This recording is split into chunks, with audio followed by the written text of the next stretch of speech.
story of the Black Knight begins way back in 1899. Nikola Tesla, an inventor from Croatia, announced he was receiving an electrical signal which appeared to be intelligent. The signal was clearly repeated periodically with such a clear suggestion of number and order.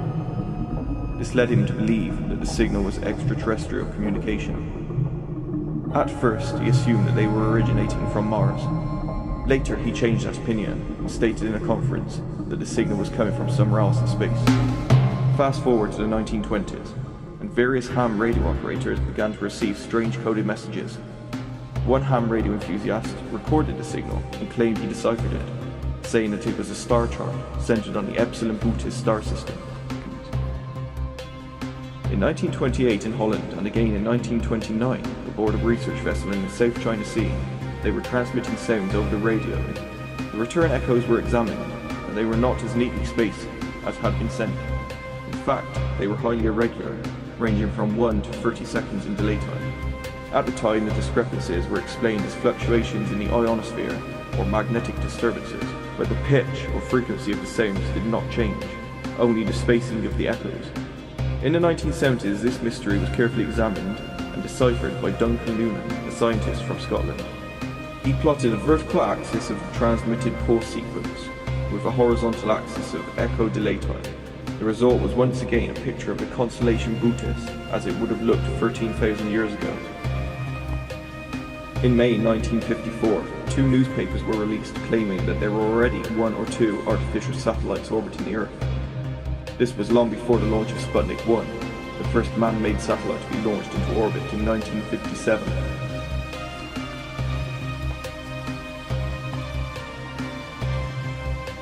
Almost 6 years later, in February 1960, the North American Air Defense System detected a radar echo.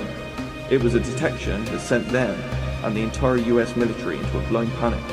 They had detected a UFO in orbit around the Earth, an unknown satellite. None of their intelligence sources had any inkling that the Soviets could have launched a new satellite undetected. As the data came in, more startling facts were revealed. The UFO satellite was in a polar orbit, something that the USA had not been able to achieve.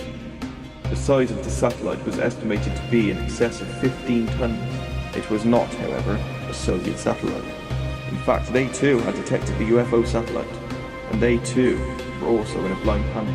The Americans dubbed the UFO satellite the Black Knight, after the British rocketry program of the day, although the Americans knew there was no way the British could have launched such a beast. The military attached so much importance to this mystery satellite that they created a special committee to gather information and study the satellite. The committee's findings were kept secret, and the sightings were forgotten.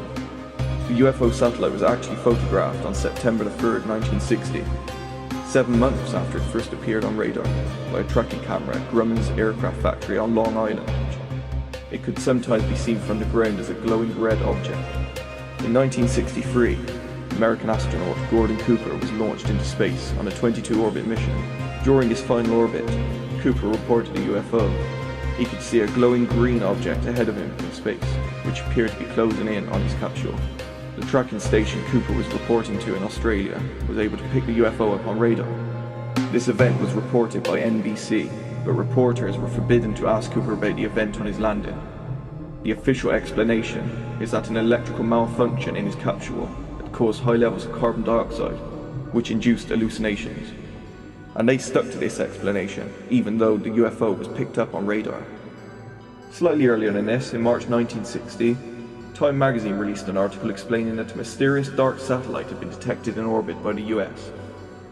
The US once again went into a blind panic, thinking that it could be a surveillance satellite launched by the Russians.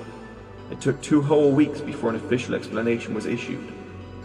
The explanation was that the evidence from both Air Force and Navy pointed to Discoverer 5, which was fired from Vandenberg Air Force Base in California on the 13th of August, 1959.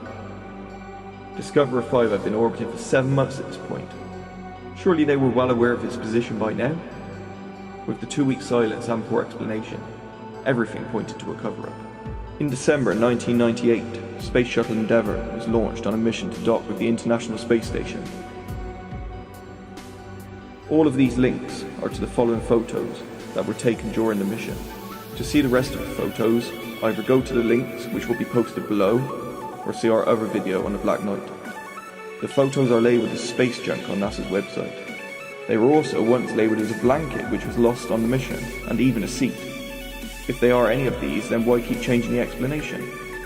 Many people believe that this is just another NASA cover-up, and that these are actually images of the Black Knight satellite. Whether these are actual pictures of the Black Knight or not, with all of the evidence contained in this video, we know that the Black Knight is real, and that it's probably still in orbit to this day.